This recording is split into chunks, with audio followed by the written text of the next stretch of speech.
Hey guys, what's up? It's Finch here. Today we're going to be discussing the SSNU double suspect of Bewear and Pangoro. In addition to that, I'm going to be going over my specific run to reqs. I got the voting requirements for this NU double suspect because I have a lot to say on both Bewear and Pangoro, and I'm going to get to that throughout the video. But first, I want to give a big shout out to Davon, who made this team. It's actually a really unique team. It has a lead, Stealth Rock, Shadow Ball, Leaf Storm, Healing Wish, Celebi, coupled with a lot of setup sweepers and an Espeon with screens.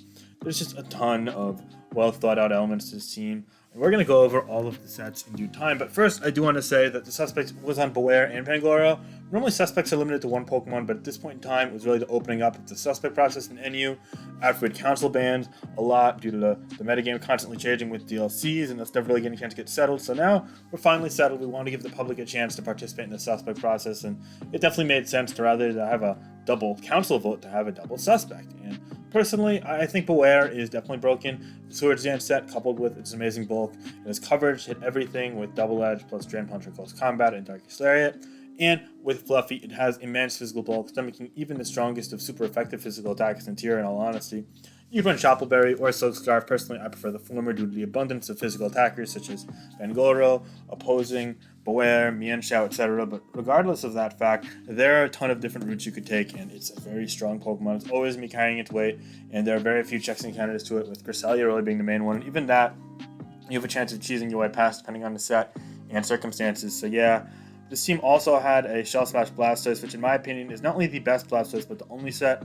I know that may be a little surprising to those of you that are not as familiar with the never used metagame. However, I want you to think about it like this. Blastoise already has natural bulk that's pretty impressive, as you guys know. And while special attack isn't great, it has options on the coverage side like Dark Pulse, Ice Beam, and even potentially Aura Sphere or Terrain Pulse depending on the team, that allow for a vast majority of the metagame with either super effective or neutral stab. So super effective coverage or neutral stab, and that for a Shell Smasher is really all you need, especially since considering it +2, it outruns virtually anything besides, terrain boosted Alolan Raichu, which actually is going to come into play in one of the games. It's really impressive what Blastoise can do, especially with the right support, and this team has Stealth Rocks and Screens, so that is more than enough support. In addition to that, we also have a Dragon Dance Tantrum, which in my opinion is another very underrated Pokemon and prospect in the metagame. I really think that it's able to put on a ton of pressure so long as it's able to hit its head smashes.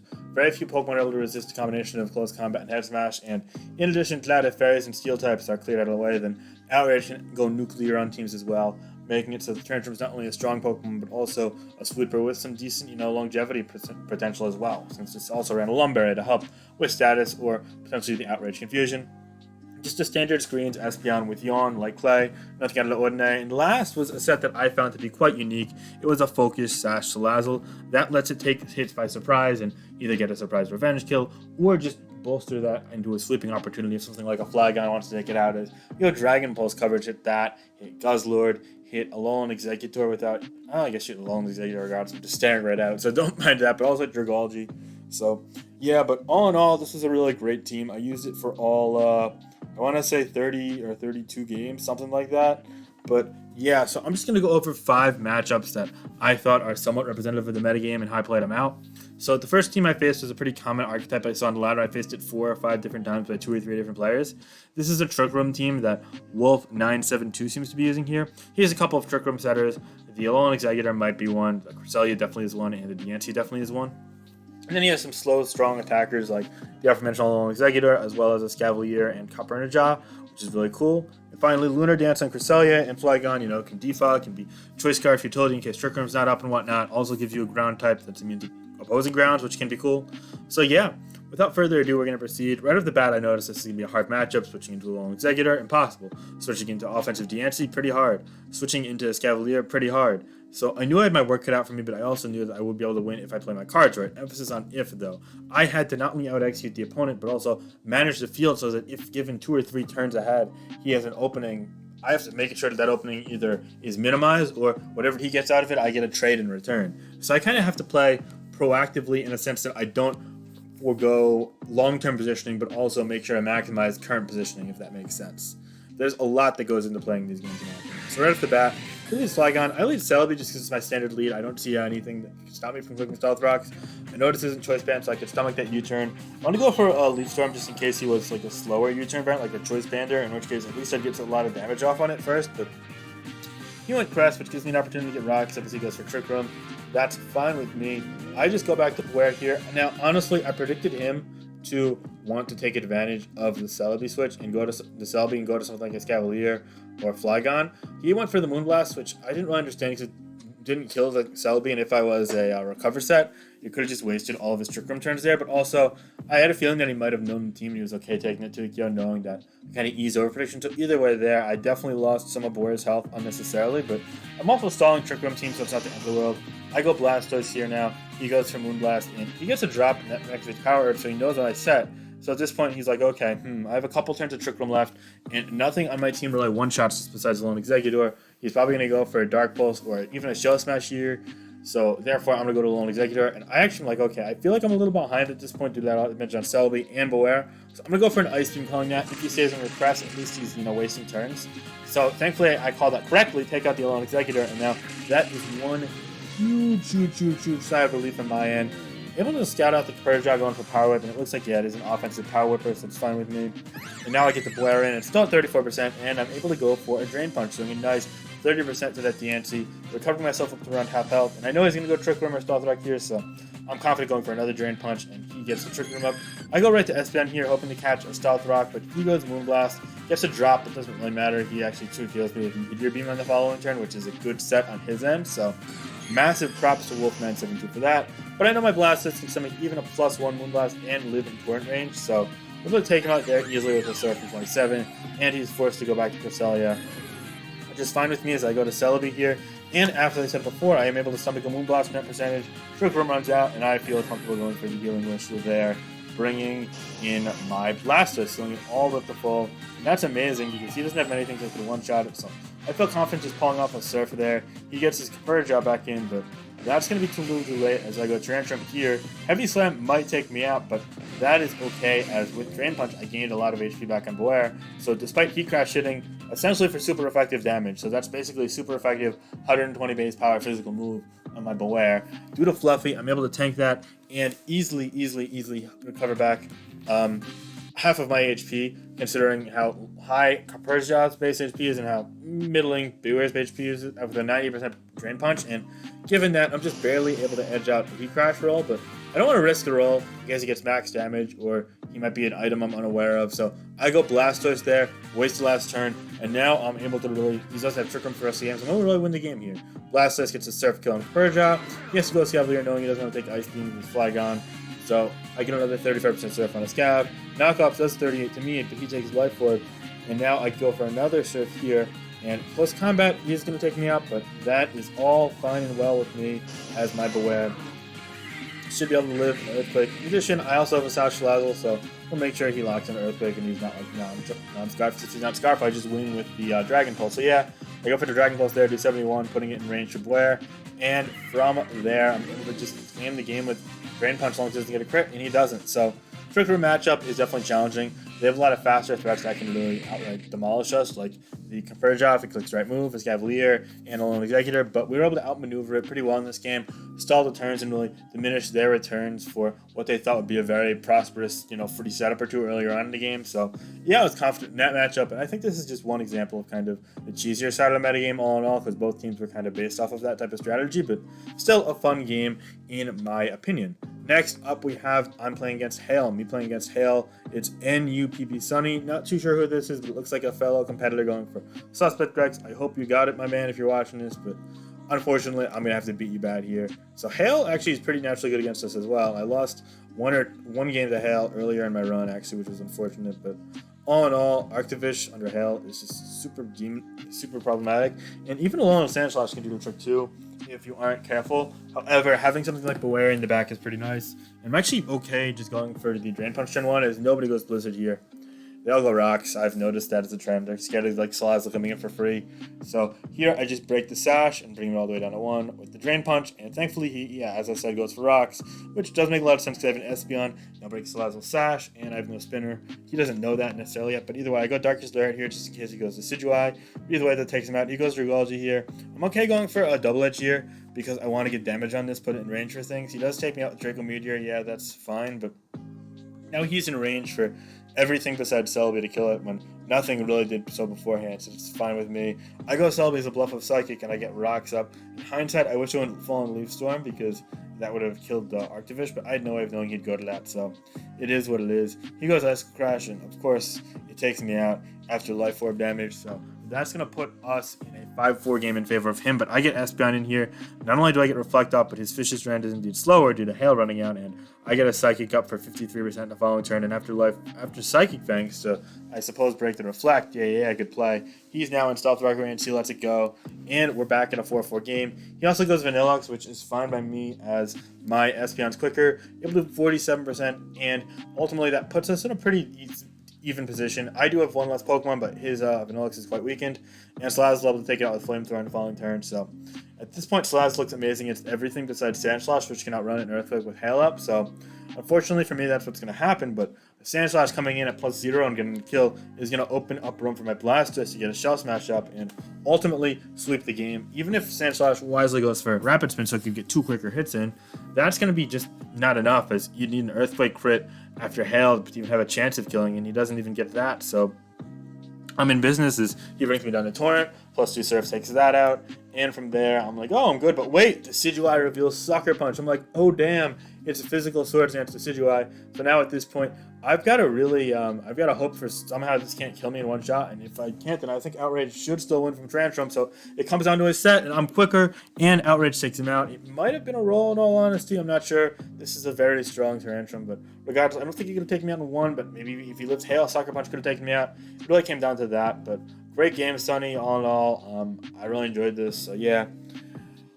This is a matchup against Hail. It's definitely not a really great matchup. The Hail abusers are just so strong, they can kind of pick off a kill each time, but you can kind of micromanage it in a sense like this. So yeah. Next up, we're against Electric Train, another team revolving around boosting speed, which naturally is an enemy to hyper offense, especially when it also, in conjunction with that, is able to boost the base power of the moves used when the speed is boosted. In Alolan Raichu's case with Electric Train up, it's the the Rising Voltage. Oh my god, I forgot the name of the move. The Rising Voltage, that is not only very strong under Electric Train, but also with Surge Surfer, it's 2 times as quick, which already is amazing considering how fast it is as is, but yeah, no, it's going to basically be like the living version of the Gotta Go Fast meme, if you will. Anyway, I got that same team here. I'm on the grind, you know how it is. He leads Mienshao, I lead Celebi. I'm like, okay, I'm not fucking around this time. What if it's Life Orb? He doesn't really need speed control with Raichu and Drain anyway, so he just goes U-turn now. Looks like Scarf, but I've been wrong before. Now I go Celebi predicting a sleep move. He goes Sludge Bomb though, and he catches me with the poison. Great play there in his end. He's no Psychic for this, so he just goes Mantine. I lay up the rocks. Good play by him there for sure. I go Healing Wish here just to block the fog, which is going to invite in my Tantrum, and he doesn't have a rock resist, so I can just go ahead and smash away with my Head Smash Tantrum, and that is 1 kill. He goes Mienshao. I'm like, yeah, well, he's not going to end well for me. He goes U-turn, and actually it's 67, so I'm able to tank the U-turn. He goes Sylveon as well, which I'm okay with, as I could get a screen up and all likelihood, but he goes back to Mienshao, risking the Psychic. I don't know why, but I get Ledge Screen up, U-turn takes me out. So yeah, this guy's just playing aggressive and making the right plays, and that's cool for him. He brings out Alolan Raichu now, and I bring out Blastoise. Now, despite him hitting me super effective, he doesn't have Terrain up for Rising Voltage, and I have Ledge Screen up, so it's only going to do 46 from the Alolan Raichu, so I get a Shell Smash up. Now, here's where it gets interesting. In Terrain, he's still quicker than a +2 Blastoise, but he's not quicker than a +4 Blastoise in Terrain. When his speed is doubled and my speed is tripled, my speed is suddenly quicker, due to me hitting 255 and him hitting 350 outright. So, I have a couple of options here. I could, 1, stand predicting him to attack, or I could 2, Shell Smash predicting to switch. If it's 2 and I get 2 right, I just win the game because a +4 Blastoise is going to mop the floor with Sylveon and a Vileplume and Pink Urchin, and obviously Alolan Raichu and Mienshao as well. If it's only +2, then I'm only going to get the kill on the Pink Urchin, and then the Alolan Raichu will proceed to revenge kill me. But I'm looking at this guy, I'm like, he's a ladder player, he definitely wants to win with Alolan Raichu. I think that's what he's focused on, so I'm like, screw it, I'm picking outside of 50-50, I'm going for another Shell Smash on the switch, and you already know I get that right. You already know I am in business. Let's go. Shout out to Davon for the Lord Blastoise squad. My goodness. Surf, forget about it. 1 down. Alolan Raichu, not so fast. 2 down. And then he's ultimately like, yeah, I'm pretty fucked. Mienshao slower, Vileplume slower, and one-shotted as well. And top things off, Sylveon, while might be able to take a hit, isn't going to deal much damage in return. So all in all, I was able to prevail here against Mirror Jim, or Jime, or Jimmy, or whatever the heck it is. But yeah, no, Blastoise is definitely carrying his weight and then some. Now, at this point, I do want to pause and say, Bewear has definitely carried its weight, but it hasn't really stood out this far. We haven't seen any Pangoro. Why is that? Well, I actually think that the ladder system, while good for proving metagame competency, is really just doing that.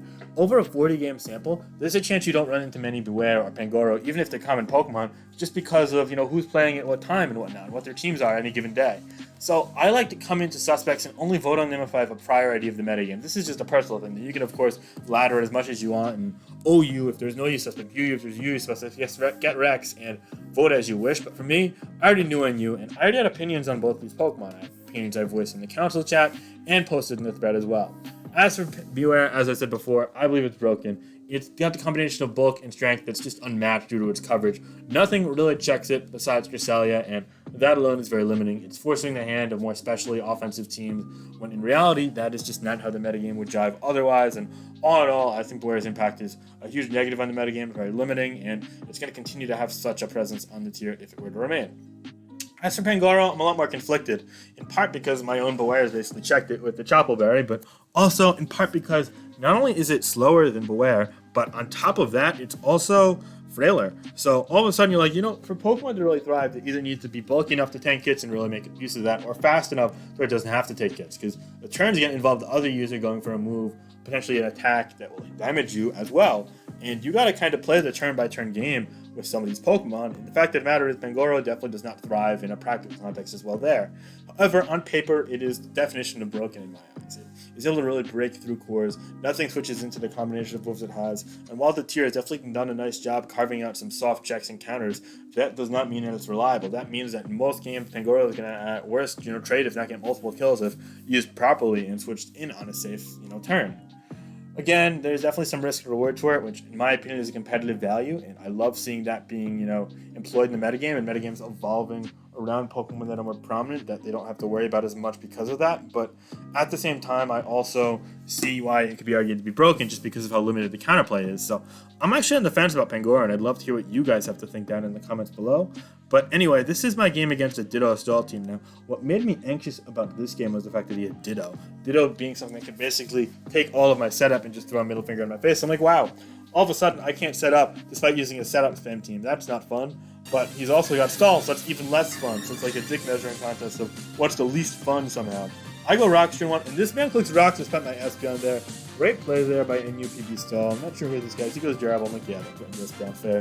That's valid, that's valid, that's valid. I go Shadow Ball, get 27% chip. I go Shadow Ball again into Mantine. Only do 14, so I'm like, okay. These storms only do like 30, but that's fine. Because I get some chip on it. He Skulls, and I'm like, okay, he's going Fox. I have free Tantrum here. He goes Roost, which is even better for me. I keep the Hot Rocks up, and now here he goes Flygon on what I believe was a Head Smash. Yeah, it's only going to do 40, which is unfortunate. And he reveals Leftovers, and now he got me here with this Earthquake, but I live the Earthquake. I go for the Dragon Dance, like, okay, bet. Close combat should always kill this at +1. So he goes Bronzong, which, by the way, also isn't going to like taking at +1 close combat. It's going to be 56%. My goodness. Tantrum is just so ridiculously strong. That's a neutral non-stab move doing north of 50 on that Bronzong at only +1. But now he gets to Ditto in to try and revenge kill my Tantrum, which is smart because he locks into close combat though, which means Espeon or whatever have you could come in. Selby's a little weakened, but still could live with it. Anyway, Espeon comes in here. He's got the minus defenses, so I'm just fine clicking Scald there, no big deal. I go Lead Screen now as he goes Scald of his own. Yeah, that makes sense, but now I can bring the Bewear in. I don't mind if he defaults. He actually Scald, which was a little risky on his end, but I like the ballsiness there. And now he goes Flygon, which can hit me with an Earthquake, but he's not going to be able to because I get the double edge off of the switch, putting us in a 5-4 game. Now he goes Vileplume. I'm like, okay, no big deal. I can go Salby into sleep, right? That's how it works, right? But he goes Sludge Bomb, and it dies to a critical hit, so I don't even get the Healing Wish off. Now I'm like, oh damn. So I'm going to get my Salazzle, which threatens him, and I'm going to go for that nasty plot, trying to get that 2-KO on the Mantine. And lo and behold, 46% plus poison on a Haze. That's going to put him into a KO range, so that is quite fortunate for me as a follow-up Sludge Bomb, so I sent the Mantine. Now we're in a 4-3 game, and he goes Sylveon on my Salazzle, and I'm like, okay, I'm scared of Psyshock, so I'm just going to attack him. I misclicked Dragon Pulse, but then finally I clicked the right move in Sludge Bomb, and it is indeed a 2-KO on him. So, despite not really expecting to get that way, I thought he'd go Ditto. That actually worked out really nicely for me, so we'll take what we can get. We won't get upset. Finally, he goes Ditto, which once again is able to revenge kill my Pokemon. So I just throw out my Bewear because it's not very useful against Vileplume with effects for. He actually locks into Dragon Pulse, which I guess was the only useful to my Salazzle, but didn't make a ton of sense to me. But now I just get Espeon in between Ditto being a Psychic and Psychic weak and Vileplume being Psychic weak. Psychic claims the kill here, claims the kill on the Ditto, and finally the Vileplume is the last man standing for NUPD stall, which is going to fall to a Psychic as well. So I'm able to 3-out stall here. I don't know if this is the optimal variant of stall or who this was, but really nice being able to showcase this hyper offense defeating stall. And finally, last but certainly not least, we're against Z-Ben in the last game. It's actually a pretty solid NU player, Z-Ben. He's beaten me in a couple smaller tours. He's made a decent name for himself. Not like one of the best players per se, but he's a solid dude and a solid player. So yeah, it was a pleasure to get him on the ladder. He's using Ninjask and Comfy, by the way, two Pokemon that are either faster or priority. So that's like a pain in my you-know-what, but I'm able to pivot around them nicely. I go Bewear on a U-turn, turn 1. He brings in Comfy. I'm like, okay, fine, I'll go my Salazzle, no big deal. He reveals to be a U-turn set, which is a little surprising for me. He brings that Ninjask back in. He just goes for U-turn. He doesn't want to risk, Dueling Beat not killing, which it did from that range. So I just go Sludge Bomb into the Flygon there, 23%. And now he goes back to Ninjask. I'm like, you know what? I'm fine actually doing with this trade because I didn't think he was ever going to go Earthquake there. So I get that right. I get the Dragon Pulse off there. And now he goes Starmie as So he doubled to Ninjask, but he switched there to something like the, say, Bewear or the Blastoise to get chip and whatnot, which was a good play, but I called him. So Dragon Pulse did 58, but he U-turned. His currently does 22, but I do 32 to Starmie with Flamethrower, meaning he's probably more offensive. He actually goes Flip Turn, though, doesn't kill me, doubles to a Scavalier on the Sludge Bomb. Great play there by Z-Ben. Now goes back to Starmie on the Sludge Bomb. I called him in the next turn. No poison, so he's able to live, but I get my Celebi in here on the Flip Turn.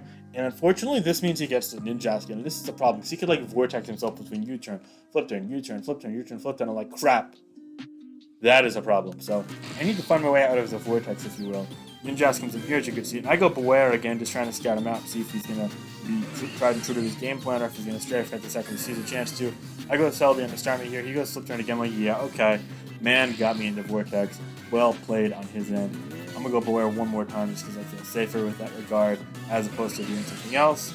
And now he goes Starmie, and this time around I stand on the Flip Turn going, okay, he's probably not Psychic, so good with me. I go for a Drain Punch, hitting down a Scavalier, nice 36% there. So that's cool. He has leftovers, which is fine with me. Now he goes back to Comfy here. As I go Swords Dance, I'm like, okay, I'm pretty sure I live a Drainicus system's contact move, right? And lo and behold, it only does 20, and Double Edge takes him out. So I'm like, yeah, that's not much of a check or a counter.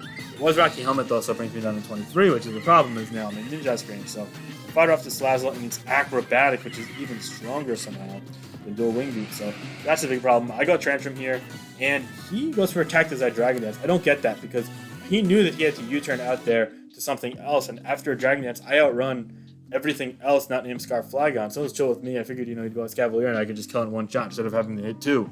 Same with Tantrum, so yeah, no, chill with me. I also don't think he's Scarf on the Flygon, because he's probably Scarf on the Starmie, but that's neither here nor there. Either way, he gets U-turn off there as I go for a second Dragon Dance. I'm like, okay, bet. I close combat the Flygon, though. I didn't outrage it because I didn't want to lock it in outrage against the Scavalier, but that was so poor because he turned out to be a really physically bulky Flygon, way slower and bulkier than I imagined it would be. So that lives a +2 close combat, and I'm like, shit, my main game plan is out the window. I got +2 for nothing. I am able to get a Reflect off there, Earthquake does 27, and then follow up by taking out the Flygon. So not all hope is lost, but now I feel like I'm in the hole.